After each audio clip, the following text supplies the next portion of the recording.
तर असं आहे की पुढची माणसं अशी खाली मान घालून जन्मणार आहेत, वर मान त्यांची असणार नाही आहे. आता डार्विन माहिती तुम्हाला, डार्विनचा सिद्धांत असा होता, सेफ्टी गेली आणि माणूस आला. आणि गरज नसताना, म्हणजे कोणालाही गरज नसताना आपण मोबाईल सारखा बघत असतो. त्या मोबाईलमध्ये सगळ्यांचे डोके खुपसल्यामुळे आपण आपली आई, आपले वडील, आपलं कुटुंब, आपले भाऊ, आपले बहीण सगळे विसरलो. आता लोकांच्या भावना कशा, फेसबुकवर जा, तुम्ही इंस्टाग्रामवर जा, वर लिहिलेलं असतं ह्याचा वाढदिवस, तुम्ही हॅपी बर्थडे, खाल्ले हे मी याला विनम्र अभिवादन. म्हणजे तुम्हाला भावना कुठे जिवंत आहेत तुमच्या. आपल्याकडे एक अशी गोष्ट आहे जी मी तुम्हाला सांगणार आहे, ही तुम्ही ऐकणार नाहीत किंवा पुढच्या 20 वर्षापर्यंत मी जे आज सांगणार आहे ते कुणी ऐकणार नाही आहे, तरी मी सांगणार आहे. ते याच्यासाठी सांगणार आहे की ते मॅक्स महाराष्ट्राने थोडंसं पब्लिश करावं म्हणून सांगणार आहे. ते असं आहे की डार्विन जो होता, डार्विन माहिती तुम्हाला, डार्विनचा सिद्धांत असा होता, सेफ्टी गेली आणि माणूस आला. याच्या पुढचा जो माणूस आहे तो जन्मणारा, आणखी याच्या पुढे काय डेव्हलपमेंट होणार आहे, तर असं आहे की पुढची माणसं अशी खाली मान घालून जन्मणार आहेत, वर मान त्यांची असणार नाही आहे. जन्मताच खाली मान का? कारण आता कुणाची वर मान नसतेच, सगळेजण त्या मोबाईलकडे असं खाली बघत असतात. त्यामुळे नवीन जन्मच खाली मान घालून होणार. आणि हा जो मोबाईल नावाचा मनुष्य आहे, तर ह्या मोबाईलनी आपल्या सगळ्यांच्या बुद्ध्या भ्रष्ट केल्यात. आणि गरज नसताना, म्हणजे कोणालाही गरज नसताना आपण मोबाईल सारखा बघत असतो. का बघतो मला माहीत नाही, पण त्या मोबाईलमध्ये सगळ्यांचे डोके खुपसल्यामुळे आपण आपली आई, आपले वडील, आपलं कुटुंब, आपले भाऊ, आपले बहीण सगळे विसरलो. आपल्याकडे एकच माहिती आहे, ते म्हणजे आभासी जग. हो, मला लाईक किती केले आणि माझ्या व्हॉट्सअपवर कुणी बघितलं, मला कुणी राईट केलं, मला कुणी लेफ्ट केलं, मला कुणी काय केलं, ट्रोल केलं, एवढंच आपण बघतो. ह्याच्यातला एकही माणूस तुम्ही मेल्यास येत नाही, लक्षात ठेवा. कारण ते कशाला येतील तुमच्याकडे, ते तिथं पुन्हा लिहिणार विनम्र अभिवादन. कशात? ते आभासी, तिथंच लिहिणार. आणि मग आता लोकांच्या भावना का मरत चालल्या? आता लोकांच्या भावना कशा, फेसबुकवर जा, तुम्ही इंस्टाग्रामवर जा, वर लिहिलेलं असतं ह्याचा वाढदिवस, तुम्ही हॅपी बर्थडे, खाल्ले हे मी याला विनम्र अभिवादन. म्हणजे तुम्हाला भावना कुठे जिवंत आहेत तुमच्या? सगळ्या भावना मरायचं काम हे सगळं केलं जाते. आहेत का भावना जिवंत? काहीच नाही. आणि म्हणून हा जो मीडिया आहे, या मीडियाने आपल्यामध्ये भावना ठेवलेल्या नाहीत. वरच्याच वेळेला तुम्ही लिहिलं हॅपी बर्थडे, खालच्या वेळेला अरे विनम्र अभिवादन. म्हणजे काय काय राहिल्या भावना? काहीच नाही. आपल्याकडे एखादा मनुष्य मेला तर त्याचे 10 दिवस आपण दुःख करायचं, हा तो मेला आहे म्हणून. एखादा जन्मला तर त्याला 12 दिवस आपण म्हणजे त्याच्यावर आपण सगळं आनंद व्यक्त करायचं. आता तसं झालं आहे का? आपल्याकडे तो आनंद किंवा ते दुःख जास्तीत जास्त 2, 3, 4, 5 सेकंदाच्या वर राहत नाही. आणि म्हणून आपल्या सगळ्यांना दुःख, आनंद या सगळ्या गोष्टी ह्या एक झाल्या आहेत आणि त्यामुळे अडचणी निर्माण झाल्या आहेत. आता राहिलं फोनचं. तुम्ही सगळे एज्युकेटेड लोक आहात, त्यामुळे तुम्हाला विज्ञान सांगतो. विज्ञान असं आहे की बाबांनो, हा मोबाईल तयार कसा होतो, टेक्नॉलॉजी काय, मायक्रोवेव्हची टेक्नॉलॉजी आहे. म्हणजे काय? मायक्रोवेव्हमध्ये जर काही ठेवलं ते गरम होतं, इतकं तुम्हाला माहीत असावं. आणि त्याला रेडिओ फ्रिक्वेन्सी वापरली जाते आणि ती जास्त होऊ नये म्हणून देशाने त्याचे ठरवून दिले की किती वापरावी. तर आपल्याकडे 1.6 वॅट रेडिओ फ्रिक्वेन्सी वापरली जाते. 1.6 वॅट. आता 2 पिलरवर 2 फोन जेव्हा लागतात तेव्हा इकडे 1.6 तुम्हाला वेव्ह येतात आणि ह्या तुमच्या मोबाईलवर कॅच होतात, त्या मॅग्नेटिक एनर्जीने कॅच होतात. म्हणजे काय?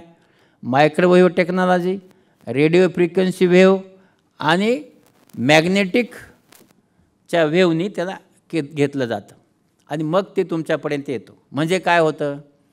तर ह्या ज्या वेव्हज आहेत त्या वेव्ह तुमच्यापर्यंत आल्यानंतर तुम्ही कानाला लावता, तर त्या वेव्ह कानात जातात, कानातून मेंदूत जातात आणि मेंदूत गेल्यानंतर ॲक्सेप्टेड आहे आता की 5% मेंदूचे कॅन्सर वाढले आहेत.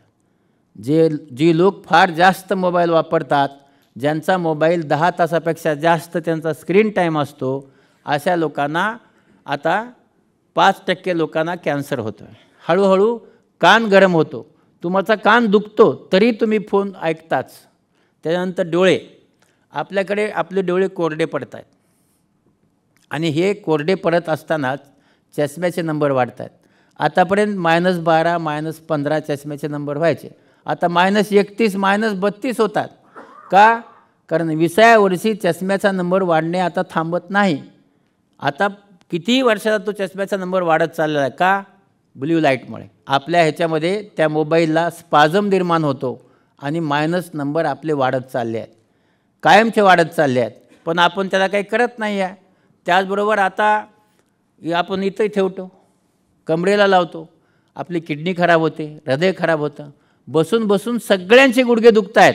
असं एकही माणूस नाही की ज्याचे कुठले सांधे, पाठ दुखत नाही, मान दुखत नाही किंवा गुडघा दुखत नाही.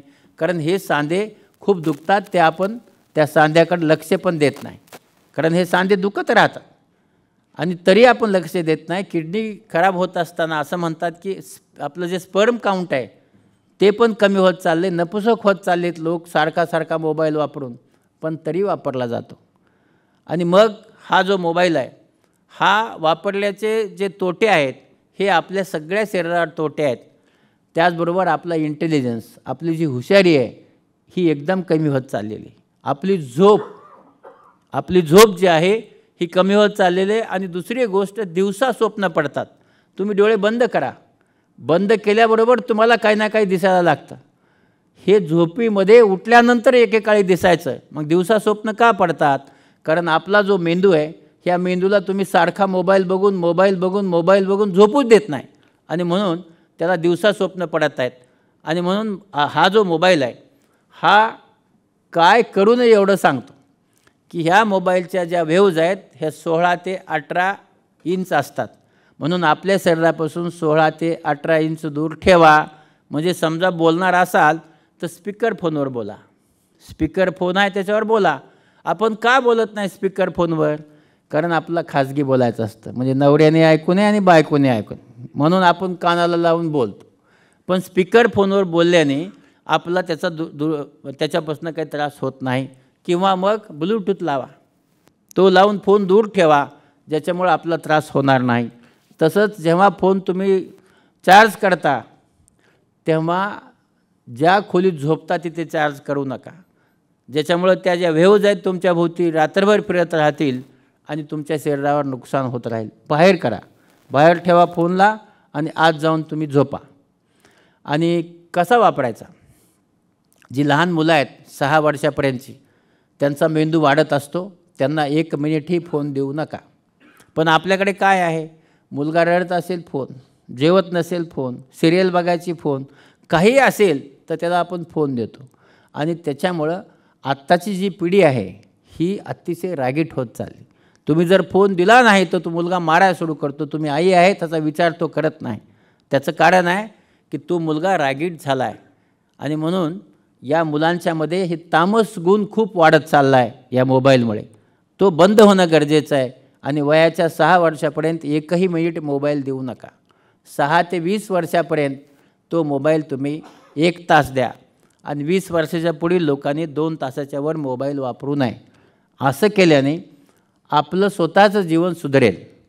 पण मी हे तुम्हाला सांगितलं आहे, ह्याचा काहीही फायदा होणार नाही हे मला पक्क माहिती आहे. पण ज्ञान म्हणून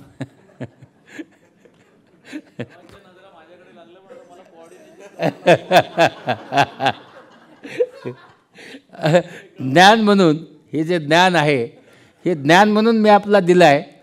मला असं वाटतं की कधी काळी तुम्हाला माझा हे बोललेलं लक्षात राहावं. मॅक्स महाराष्ट्राच्या चिंतनच्या याच्यामध्ये मी हे सांगितलं होतं, असं तुमच्या लक्षात राहावं. आणि जाता जाता मी एक गोष्ट आणखी सांगणार आहे, ती म्हणजे आपल्या सगळ्यांचं आता सध्या म्हणजे आपण ज्ञान कुठून घेतो? चिंतन काढलं ह्याने हे ठीक आहे, पण आपण ज्ञान कुठून घेतो? आपण ज्ञान घेतो व्हॉट्सअपहून. व्हॉट्सअप जो आहे तो आपला सगळ्यांचा कुलगुरू आहे, बरं का. सगळे विद्यापीठ जेवढे जगात विद्यापीठ आहेत ते कशाचे असो, IITचे विद्यापीठ असो, लॉचे विद्यापीठ असो, मेडिकलचे विद्यापीठ असो, सगळ्यांचा कुलगुरू हा फक्त व्हॉट्सअप आहे. आणि त्या व्हॉट्सअपवर येणारी प्रत्येक गोष्ट ही खरी असते असं समजून आपण बघतो. आम्ही याचा एक थोडंसं हे तपासणी केली, कारण मी आहे डोळ्याचा डॉक्टर. आणि डायबिटीजचे जे लोक आहेत हे लोक आता गुळाचा चहा पितात, काळ्या गुळाचा चहा पितात. आता मला सांगा, काळ्या गुळाचा चहा प्या असं कुणी सांगितलं? की डायबिटीजमध्ये साखरेचा नाही गुळाचा चहा चालतो. डायबिटीज झालं गुळाचा चहा प्या. इतकं चांगलं गणित होऊन बसले का? मला हेच कळत नाही. गुळ गोड नाही का आहे, तरी असं का झालं? कारण व्हॉट्सअप नावाचं जे विद्यापीठ आहे, एक गुराखी जो 4थी नापास होता, नीट आहे का, एक गुराखी जो 4थी नापास होता, त्याची आई त्याच्या वडिलांना डायबिटीज होतं म्हणून गुळाचा चहा द्यायची. त्याला असं वाटलं की हां, सगळ्यांना गुळाचा चहा द्यायला पाहिजे, माझी आई देते. म्हणून त्यांनी लिहिलं की काळ्या गुळाचा चहा डायबिटीजमध्ये खूप चांगला असतो आणि त्यांनी शरीर सुदृढ होतं, डायबिटीज वाढत नाही आणि आयुष्य चांगलं मिळतं असं त्यांनी लिहिलं. हे सगळं त्यांनी इंग्रजीत लिहिलं. तो काही म्हणजे भारतातला मनुष्य नाही, बाहेरचा मनुष्य आहे. आणि त्याने लिहिल्यानंतर हे सगळीकडे गेलं ते. मग काय झालं? भारतात आयुर्वेदाच्या लोकांनी पकडलं. असं प्रत्येक ठिकाणी वेगवेगळ्या लोकांनी पकडून तो गुळाचा चहा जो आहे तो आता डायबिटीज म्हटलं की गुळाचा चहा. बाबांनो, एक लक्षात ठेवा, गूळ हा साखरेपेक्षा जास्त खराब असतो. का? कारण तो स्वच्छ केलेला नसतो. हां, ज्यांना आजार नाही त्यांनी गुळाचा चहा नक्की प्यावा. पण ज्यांना आजार आहे डायबिटीजचा, त्यांनी गुळाचा चहा पिल्यानंतर डोळे आणि किडनी ह्या दोन्ही अवयव अतिशय खराब होतात आणि डायलिसिस करून घ्यावं लागतं. आणि म्हणून ह्या 2 गोष्टी आपण पाळल्या पाहिजे. गुळाचा चहा जो आहे तो डायबिटीजमध्ये चालत नाही आणि तो पिला तर नुकसान होतं. पण आपण ते करतो, त्याला काही दुसरा पर्याय नाही. आपण जर काही करत असेल, मी आताच तुम्हाला सांगितलं, आरोग्याला शेवटचं स्थान आहे आपल्याकडे. आरोग्याला आपण जवळचं स्थान देतच नाही. म्हणजे आजारी पडल्यानंतर पुन्हा येऊन सांगायचं की अरे तुम्हाला माहितीच आहे आमची परिस्थिती, आता आम्हाला थोडी मदत करा, कारण आमच्याकडे काही पैसे नाही आहे ना. का? कारण आरोग्यासाठी काही पुंजी केलेली नाही आपण. आणि मग शेवटी आजारी पडलं की डॉक्टरकडे आपण जातो, पण आपण स्वतः आजारी पडू नये याच्यासाठी आपण काही करत नाही.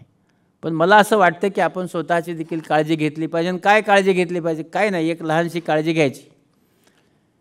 दिवसातनं 3 वेळा जेवायचं, मध्ये काही खायचं नाही. बिस्किट, आपल्याकडे बिस्किट नावाचा एक पदार्थ आहे, तो चहाबरोबर खायची फार चांगली सवय लागली की ते काय मारी बिस्किट निघाले. मला कोणाच्या विरोधात नाही बोलायचं, पण नाव तरी बघा ना, मारी बिस्किट. म्हणजे तरी तुम्ही खाता, मला हेच कळत नाही कसं काय खाऊ शकता तुम्ही. आणि मग आता हे जे बिस्किट आहे, तर ते बिस्किट किंवा इतर जे बिस्किट आहेत, तर ह्या बिस्किटामध्ये 50 कॅलरी एनर्जी असते. किती? 50. आणि आपण जी पोळी करतो, पोळी, त्या पोळीमध्ये किंवा आपण चपाती म्हणतो तिच्यामध्ये 50 कॅलरी असते. बिस्किटं खाताना आपण 5 तरी खातो. किती? 5. म्हणजे काय हो? 5 पोळ्या खाल्ल्या तुम्ही, 5 पोळ्या. आणि म्हणून मधल्या काळामध्ये काही न खाणे, हे बघा, सकाळी नाश्ता करा, दुपारी जेवण करा, संध्याकाळी जेवण करा. मधल्या भागात प्यायचंच असेल तर काळा चहा प्या, कारण दुधाचे खूप साईड इफेक्ट आहेत. काळा चहा प्या, पोट भरून जातं. आणि 3 वेळा जेवून काहीच नाही केलं, आयुष्य चांगलं राहतं. आणि जमलंच तर व्यायाम करा, जमलंच, कारण ते जमत नाही ना. कारण व्यायाम जर आपला जमला, तुम्हाला सांगतो, मी 29 वर्षे आज रोज व्यायाम करतो. रोज मी प्रेडनिसोलॉन स्टेरॉईड खातो. स्टेरॉईड खाणारा मनुष्य एवढा मोठा होतो, पण माझं काही वजन मी वाढू दिलं नाही. का? मी 29 वर्षे न चुकता एकाच दिवशी कुठंतरी शक्य आहे, रोज मी 5 ते 7 किलोमीटर चालतो रोज. पाऊस असो, ऊन असो, वारा असो, काही असो, पण इतकं चालल्याशिवाय एकही दिवस माझा जात नाही. 29 वर्ष पूर्ण झाले आज. मग चला ना, थोडं चालायला काय हरकत आहे. पण आपण का चालत नाही? किंवा आपण जेव्हा झोपतो तर सकाळी आपल्या शरीरात तिथं झोपतो ना, तिथं काहीतरी घोस्ट नावाचा माणूस येतो. तो उठूच देत नाही आपला. त्याचे सकाळी उठून बघा ना, सकाळी उठायला गेलं की सगळं, म्हणजे आपल्या पायाच्या बोटापासून केसापर्यंत सगळं दुखायला लागतं. तर दिवसभर तर दुखत नाही की हो, बघ सकाळीच का दुखतं? कारण सकाळी काहीतरी माणूस आहे की जो आपला उठू देत नाही. आणि जो माणूस, ह्या माणसाला, आळस नाव आहे त्याचं, आळस, ह्या माणसाला जेव्हा बाजूला करून जो बाहेर येतो तो जिंकतो. जो ह्याला बाजूला करत नाही तो कधीच यशस्वी होत नाही. लक्षात ठेवा, जो सकाळी जास्त वेळ झोपतो तो कधीच यशस्वी होत नाही. जो सकाळी लवकर उठतो तोच यशस्वी होतो. आणि म्हणून आपण जर सकाळी उठलो तर यशस्वी होणार आहोत. पुन्हा एकदा रवीला, मनोजला मनापासून शुभेच्छा देतो. तुम्ही मला ज्ञानेश महाराजांचं आज अतिशय सुंदर असं विवेचन ऐकायला संधी दिली. आणि या इतक्या सुंदर मी आता निश्चित वाचेल आणि तुम्हाला लिहिलीन. पुढच्या वेळेस तुम्ही आरोग्यावर लिहावं असंही विनंती करतो. आणि या सुंदर अंक सगळ्यांनी वाचावा असंही आपला सगळ्यांना विनंती करतो. आणि माझं जे लांबलेले 2 शब्द आहेत ते इथं संपवतो. जय हिंद, जय महाराष्ट्र.